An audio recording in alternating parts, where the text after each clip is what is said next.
Hello, everyone. It's me, 20 Italians, as I get very close to my microphone. Um, and I wanted to bring to you, as you can see from the title of this, just my memories of September 11th, 2001. So I hope I can get through this. This is going to be totally unscripted. And I just feel, one, why am I doing it? I feel that it is incredibly important for those who lived through it of a younger generation to record our thoughts and to have them preserved.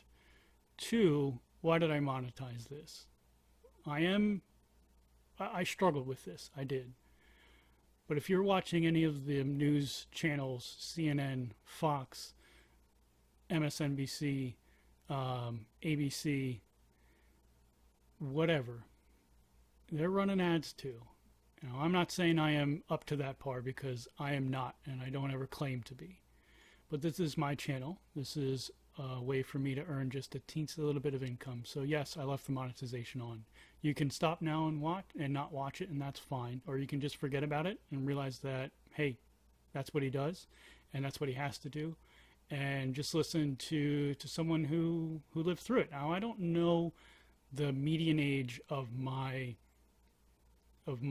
viewer base, but I'm going to say that it's probably 25 and younger. So I am 33. I was a freshman in college when September 11th happened, and like I said, this is unscripted. So if I get teary-eyed, it is what it is. So my family is my father's side of the family. They are emigrated to New York when my grandmother was a little girl, and his father, my grandfather,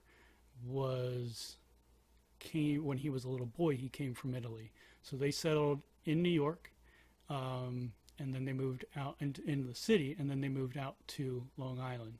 So most of my family on my father's side, on my Italian side, they still live in Long Island. So I have a very big tie to the area and to the city. So what do I remember about that day, about that Thursday? One, I vividly remember that it was a Thursday. I attended a Christian college, and we every Tuesday and Thursday we would have morning chapel. And to tell you the truth, yes, I'm very bad. I don't know. I forget when chapel started. I know, even though I didn't hear that before they started chapel, they told us that a plane had flown into one of the World Trade Center towers. But I don't think anyone heard. Some people did, because I remember some people leaving. I remember I was a freshman. This was a month and a half into my freshman year of college. I remember that I saw people leaving. I was like, what are they doing? Whatever. I wish I could leave, right? We had to be there. It was mandatory chapel. So I get through it, and as they're closing, so the chapel is an hour, 45 minutes. As they're closing chapel, our college chaplain said that second plane had flown into the World Trade Center towers, and I'm starting to get very, very shaky remembering this. So I heard that, and I thought, as probably most of us did, being naive college students, that it was just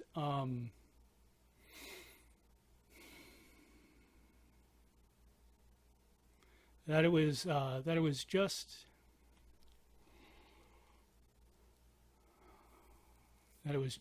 just an accident, and how bad that was. But where we had chapel, our cafeteria was attached to it for the college. It was a small college. But the channel, the TV that they had in there was always on CNN. So I went there after chapel. I don't think I had a class, and if I did, I didn't really care. I just thought I would make it. So when I got in, when you walk into the doors there to our cafeteria, immediately around the corner was the TV, and there was already a group of students sitting on the floor, on the sofas, and standing and watching it. And what were my thoughts of it.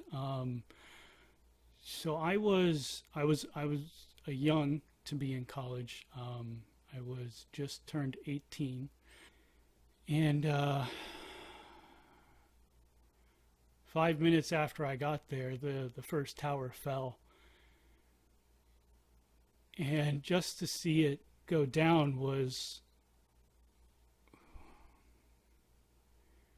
just so impactful, just so world changing. And you think about it now, and I don't really think about it, yeah, it's very emotional, because not at that time. At that time, it was just more of mass confusion and what happened, and I think that's when it started to trickle out that this was a terrorist attack, and that there was another plane still unaccounted for, Flight 93 from out of United. And I grew up in a rural place, so I grew up not a farmer, but definitely one of salt of the earth kind of people, and very conservative as well. So a lot of anger, and just to see the tower go down, and then, I mean, none of us were moving then, and I think a hush had come over the cafeteria, and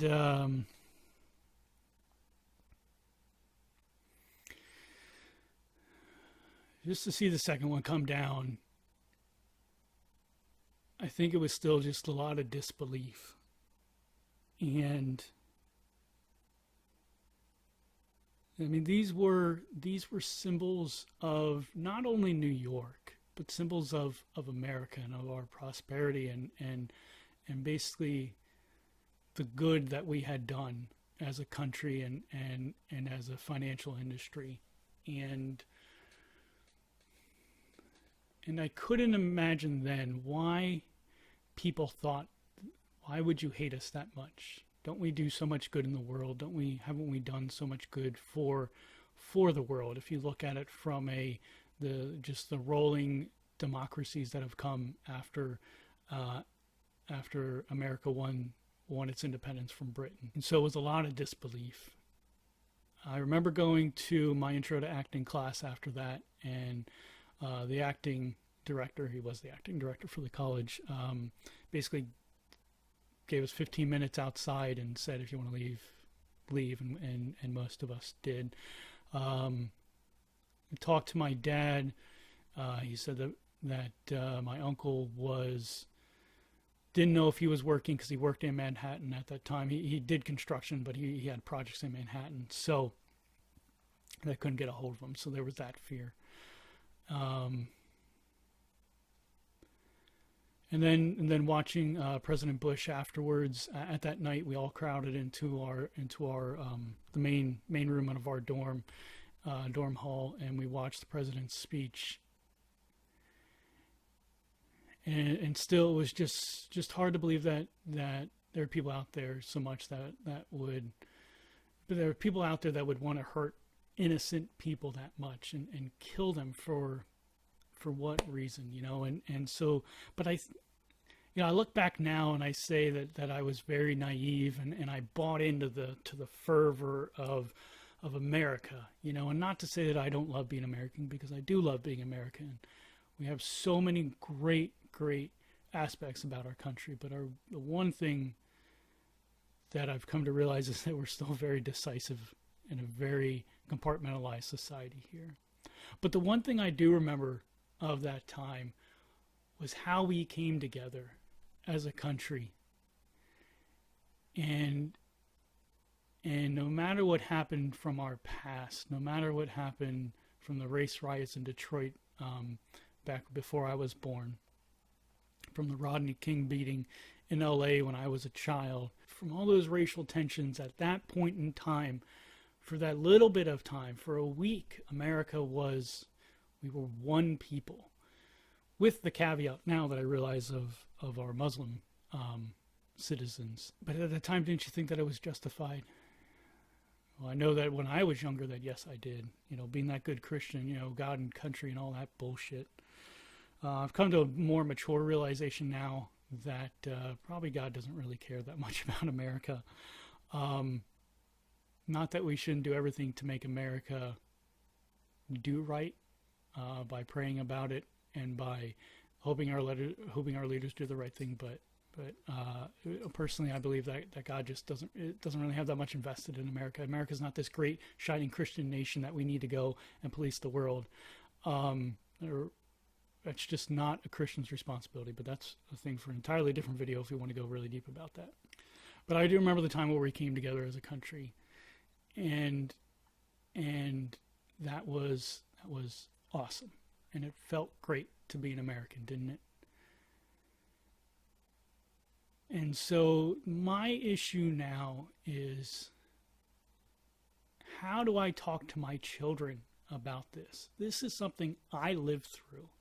This is like, for some of you, for your parents, or for most of you, for your grandparents, of what they had to go through when Kennedy was assassinated. How do I talk to my kids about it, who are going to learn about it as a historical event?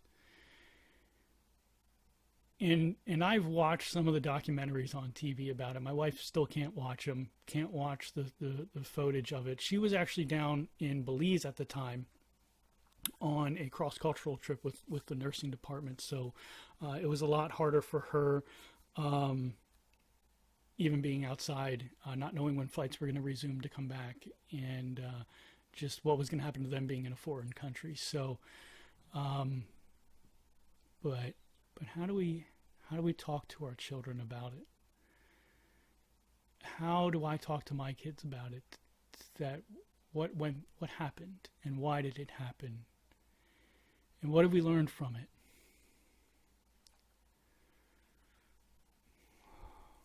Well, I can tell you that we probably haven't learned that much from it, have we?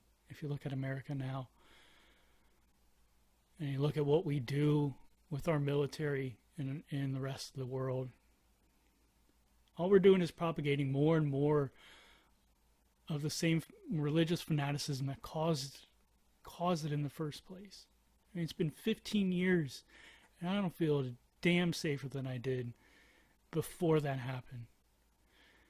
I fly a lot on business because I have to, and I, for one, welcome every bit of security that there is.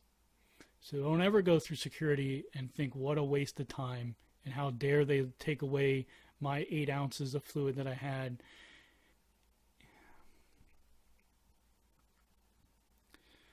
We were so naive and so innocent of a country, of a people, I want to say, not of a country, but as a people, that we needed a wake-up call. And one of the things I told myself at the time, and I still remember distinctly thinking, is how do the people in the Middle East deal with this day in and day out? Because they do. And most of the other third world countries, or second world countries, if you want to think of it that way, deal with this on a weekly basis, on a regular basis. And we get upset about TSA and having to go through a damn machine that we have to hold our hands up. We get upset about that.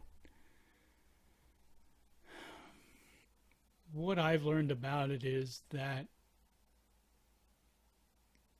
any religion can be used for horrible, evil purposes. This idea that America has to be God's shining example, the Christian warrior of the world, is almost akin to how Rome hijacked Christianity in order to justify and put to use all of their disgruntled soldiers and peoples whom they were conquering. And then eventually how the Vatican used it as a means to justify all of the soldiers who were left over, that were killing each other in Europe after Charlemagne and all that. So the Vatican used it then to justify all the Crusades, take back the Holy Land. Now it's it's just being used for what? You know, religion's just being used for what? To kill people, to kill innocent people. It's like we've learned nothing as a country, we've learned nothing as a people since 9/11. But let's remember those that, all the first responders, the people of Flight 93 that gave their lives to save it from probably crashing into the White House. And at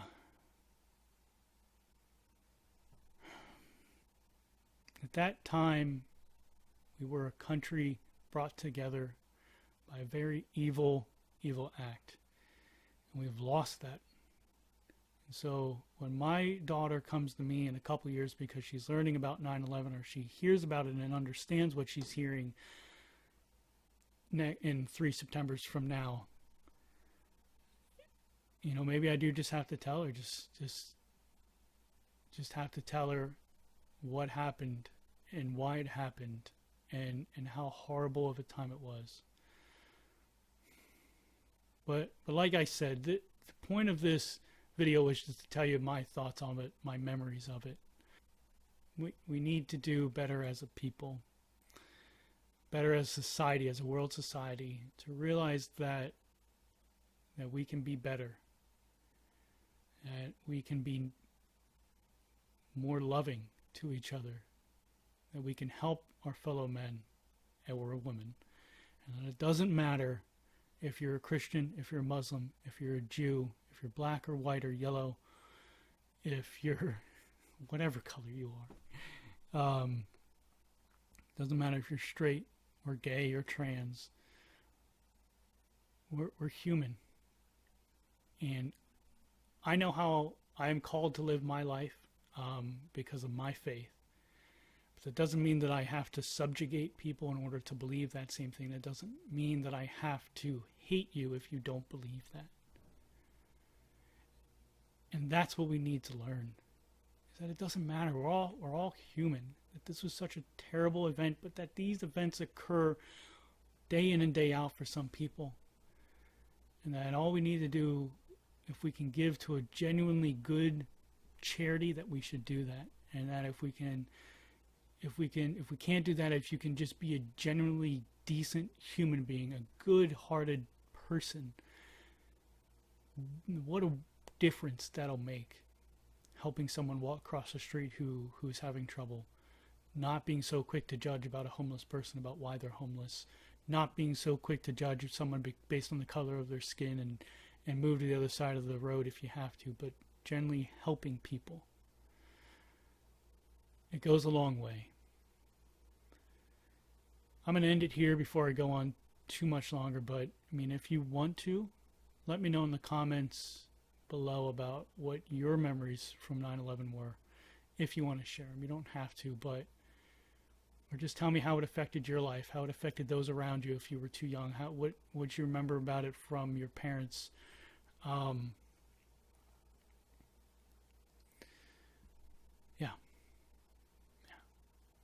Well, till next time, everyone, good night and good luck.